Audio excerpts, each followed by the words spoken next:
हर हर महादेव महाराज। आप सभी लोग जानते हो कि कार्तिक मास प्रारंभ हो गया है और ये जो 14 अक्टूबर 2025 यानी कि मंगलवार का दिन पड़ रहा है, इस दिन इस पवित्र कार्तिक मास की कृष्ण पक्ष की अष्टमी तिथि पड़ रही है और विशेष मंगलवार का दिन भी है। मतलब ये कार्तिक मास का मंगलवार की अष्टमी है। आप सभी को पता है कि कार्तिक मास का कितना बड़ा महत्व होता है और मंगलवार की अष्टमी का तो सबसे बड़ा महत्व है। इस दिन किया जाने वाला ये एकमात्र उपाय आपके भाग्य को बदल सकता है।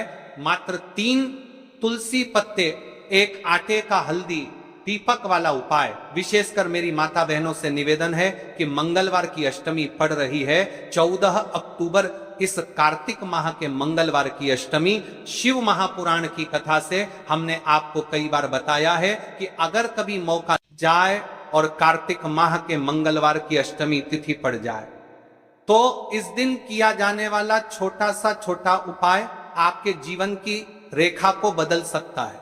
आपके जीवन में दुख कष्ट चल रहे हैं, धन संपदा में कमी है, लक्ष्मी घर में आती तो है लेकिन टिक नहीं पाती है, तनाव है, घर में लड़ाई झगड़े होते हैं, तो इस दिन आपको इस मात्र 3 तुलसी पत्ते, 1 आटे का हल्दी दीपक वाला उपाय को अवश्य करना चाहिए। आप सभी को पता है कि कार्तिक माह में दीपक प्रज्वलित करना यानी भाग्य को चमकने वाली बात। जिस प्रकार हम दीपावली धनतेरस पर आटे के दीपक प्रज्वलित करते हैं, उसी प्रकार से 14 अक्टूबर मंगलवार की अष्टमी वाले दिन इस उपाय को करना है। तो महाराज, आज की यह शिव महापुराण की कथा से इस पवित्र कार्तिक माह की मंगलवार की अष्टमी के दिन किया जाने वाला यह एक उपाय आपके घर में माता लक्ष्मी का स्थायी बात करेगा, धन धान्य में वृद्धि होगी और घर में सुख और शांति होगी।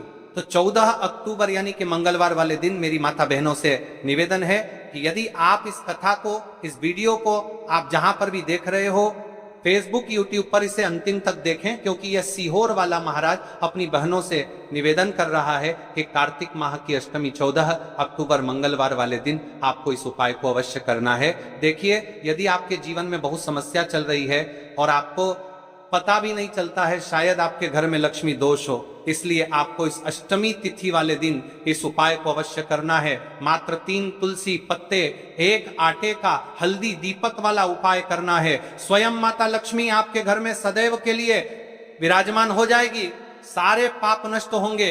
केवल कार्तिक माह की मंगलवार की अष्टमी तिथि वाले दिन ये छोटे से उपाय को कर लेना। देखिए, यदि पूरा साल निकल गया हो लेकिन आपने इस मात्र 3 तुलसी पत्ते, 1 आटे का हल्दी दीपक वाला उपाय को नहीं किया और जीवन में अभी भी बहुत समस्या है, तो 14 अक्टूबर मंगलवार अष्टमी तिथि वाले दिन आपको इस उपाय को अवश्य करना है। कई सारे लोगों को तो पता भी नहीं होता है कि उनके जीवन में जो समस्या आ रही है वह किस कारण आ रही है, मतलब इसका मुख्य कारण भी नहीं पता है और हमेशा परेशान होते रहते हैं।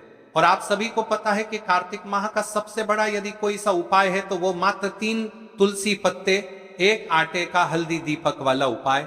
तो महाराज, इस कार्तिक माह के इस कृष्ण पक्ष की अष्टमी तिथि का सबसे बड़ा महत्व होता है। और आपको देखिए महाराज, हमारे हिंदू धर्म में कार्तिक मास को सबसे पवित्र मास कहा जाता है। कार्तिक माह में दीपों का सबसे बड़ा महत्व माना जाता है।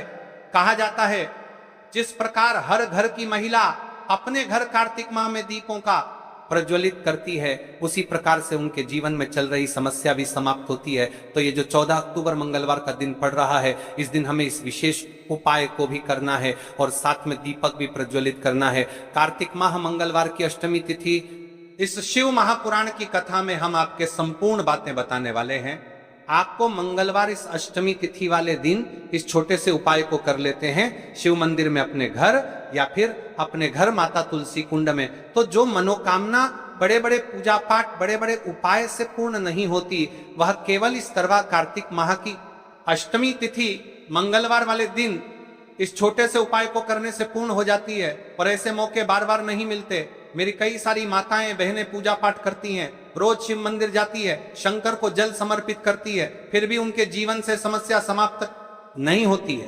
तो उनसे विशेष कर निवेदन है, कार्तिक माह मंगलवार की अष्टमी आपके घर का कोई भी एक व्यक्ति इस दिन इस मात्र 3 तुलसी पत्ते, एक आटे का हल्दी दीपक वाला उपाय को करेगा तो जो भी पूरे घर परिवार में समस्या चल रही है वह सारी समाप्त होती है। भक्तों, शिव महापुराण की कथा में बताया गया है कि कार्तिक माह अष्टमी तिथि का सबसे बड़ा विशेष महत्व होता है। जैसे कि 14 अक्टूबर मंगलवार इस उपाय को यदि हम करते हैं तो उसका फल तो हमें मिलता ही है, लेकिन कार्तिक माह की अष्टमी तिथि और विशेष मंगलवार वाले दिन करें तो उसका फल 100 गुना बढ़ जाता है। मात्र 3 तुलसी पत्ते, एक आटे का हल्दी दीपक वाला उपाय, ऐसे मौके बार बार नहीं मिलते, केवल वर्ष में एक बार ही इस उपाय को करने का मौका मिलता है। देखिए, मेरी कई सारी अन्य माताएं बहनें हैं जिन्होंने इस उपाय को आज तक किया ही ना हो और उन्हें इस उपाय के बारे में पता ही ना हो। तो देखिए, आज की इस कथा से हम आपको जो उपाय बता रहे हैं उस उपाय को इस कार्तिक माह की अष्टमी तिथि मंगलवार वाले दिन आपको इस उपाय को अवश्य करना है, क्योंकि यह उपाय केवल विशेष तिथि पर और विशेष पावन पर्व पर ही किए जाते हैं। और देखिए, यदि इस उपाय को आपका घर का कोई एक व्यक्ति भी कर लेता है तो महाराज जी पूरे घर परिवार में चल रही समस्या साथ में समाप्त होती है। सबसे पहले आपको हम इस उपाय का महत्व बता देते हैं।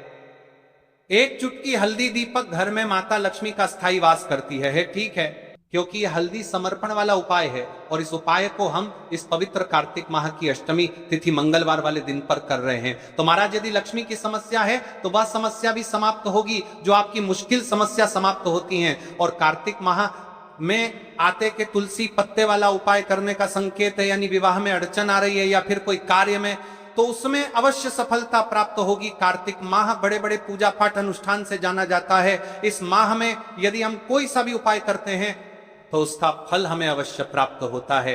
देखिए महाराज जी, हमने हमारी पिछली बार की कई सारी शिव महापुराण की कथाओं में आपको इस उपाय को अच्छे तरीके से बताया भी है और समझाया भी है, लेकिन आज एक बार फिर से हम आपको इस उपाय को समझाएंगे, क्योंकि 14 अक्टूबर मंगलवार का दिन सबसे बड़ा और विशेष दिन है। देखिए, यदि आपने इस मात्र 3 तुलसी पत्ते, एक आटे का हल्दी दीपक वाला उपाय को कर लिया तो आपको इस उपाय का वह फल मिलेगा जिसकी आपने कभी कल्पना भी ना करी होगी। देखिए, हम राशि से जुड़ा भाग्य भी बता रहे हैं और भाग्य में चल रही परेशानियों को भी बता रहे हैं।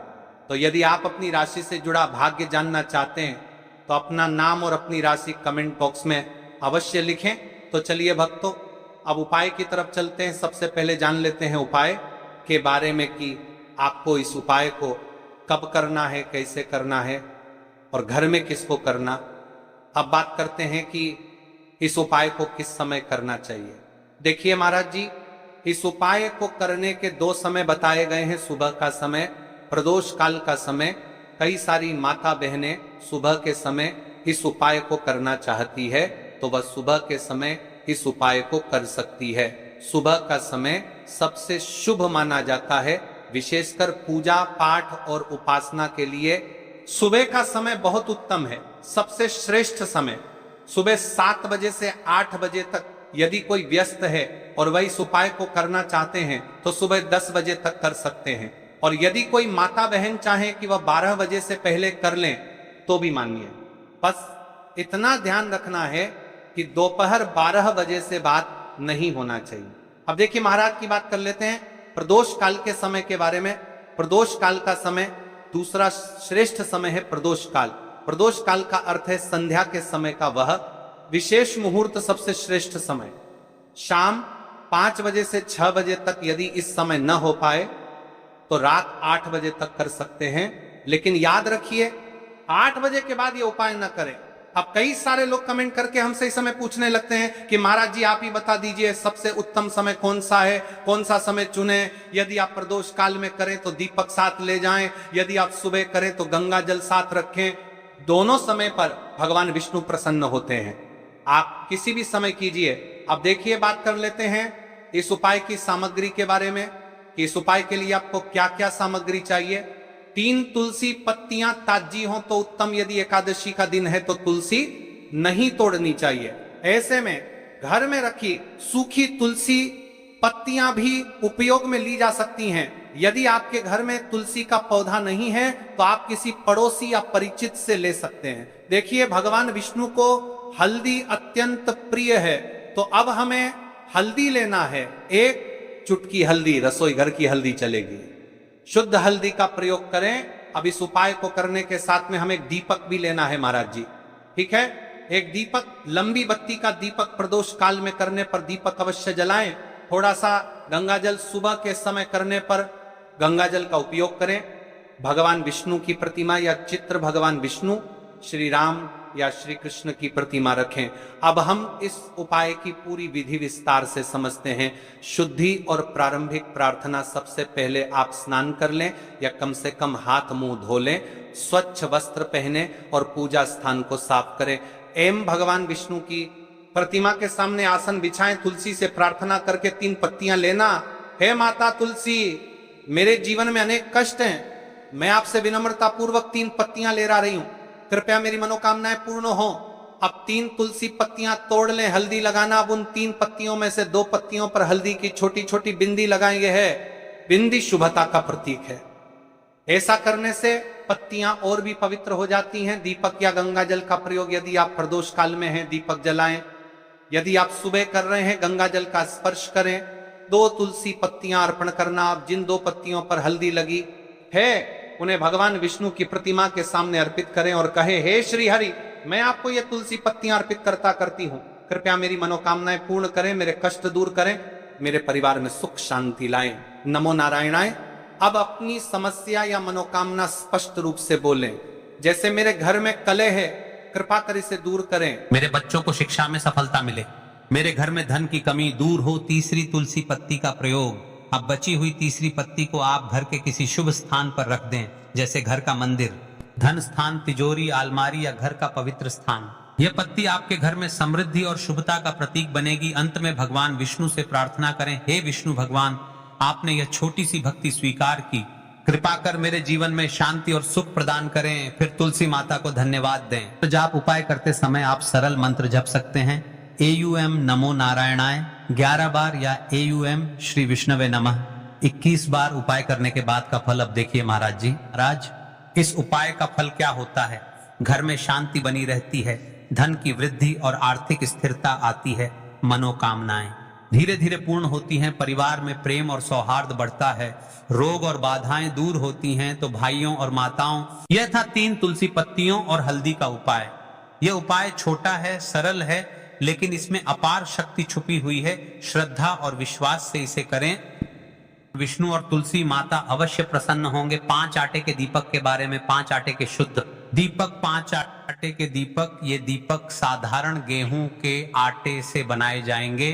दीपक बनाते समय इसमें ना नमक मिलाना है, ना हल्दी, आटे से बस सादा शुद्ध दीपक बनाना है। हर दीपक में गोल बत्ती की रुई का प्रयोग करना है। तेल इतना भरें कि दीपक पूरे उपाय के समय तक प्रज्वलित रहे। तेल आप सरसों या तिल का ले सकते हैं। ये दोनों ही भगवान शिव और देवी देवताओं को प्रिय है। कई सारे लोगों के मन में यहाँ भी रहता है, तो देखिए इन उपायों को तो करना ही है। बाकी यदि कोई अन्य सामग्री लेकर जाना चाहते तो वह भी लेकर की जा सकता है। यदि आप सुबह के समय इस उपाय को करोगे तो आपको सबसे पहले एक शुद्ध 1 लोटा जल अवश्य लेकर जाना है। सबसे पहले महादेव की शिवलिंग पर आपको 1 लोटा जल समर्पित करना है, क्योंकि सुबह का समय है, इसलिए शिव जी की शिवलिंग पर जल चढ़ेगा।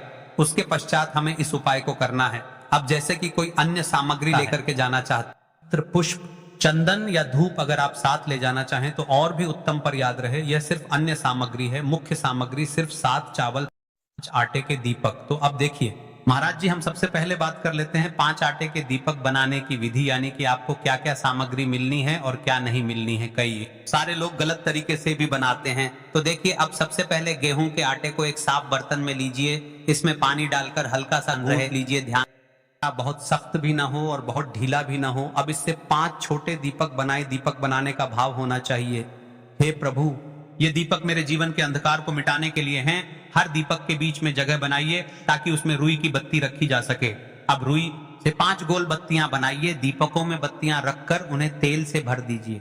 तेल इतना होना चाहिए कि जब तक आप पूरा उपाय कर लें दीपक जलते रहे, ध्यान रहे दीपक टूटे नहीं और बराबर आकार के हों। इन एककों थाली या पत्तल में रखकर पूजा सामग्री के साथ मंदिर ले जाइए। विशेष ध्यान दें, आटे के दीपक बनाते समय हल्दी या नमक का प्रयोग बिल्कुल न करें। दीपक बनाते समय मन में शिव जी का नाम लें, ओम नमः शिवाय का जप करते रहें। ये दीपक ही इस उपाय की आत्मा है, क्योंकि इन्हीं से आपकी मनोकामनाएं पूर्ण होंगी। अब देखिए महाराज जी, हम बात कर लेते हैं एक निश्चित समय के बारे में, यानी कि आपको सुबह के समय उपाय करना है या प्रदोष काल के समय। अन्य माता बहनें रहती हैं जो सुबह के समय उपाय करना चाहती है, लेकिन उनके पास समय नहीं रहता है, तो मैं प्रदोष काल के समय भी कर सकती है। अब चलिए, जैसे ही हमारी पूजा की सामग्री तैयार हो जाती है, अब हम उपाय करने के लिए तैयार है। अब हमें शिव मंदिर में जाकर के इस उपाय को करना है। तो देखिए, सबसे पहले मंदिर की चौखट पर माथा टेकें और विनम्र भाव से प्रवेश करें। मन में संकल्प लें, हे शिव शंकर, मैं अपनी श्रद्धा और भक्ति के साथ यह उपाय करने आया, मनोकामनाएं पूर्ण करें और मुझे आपके चरणों में स्थायी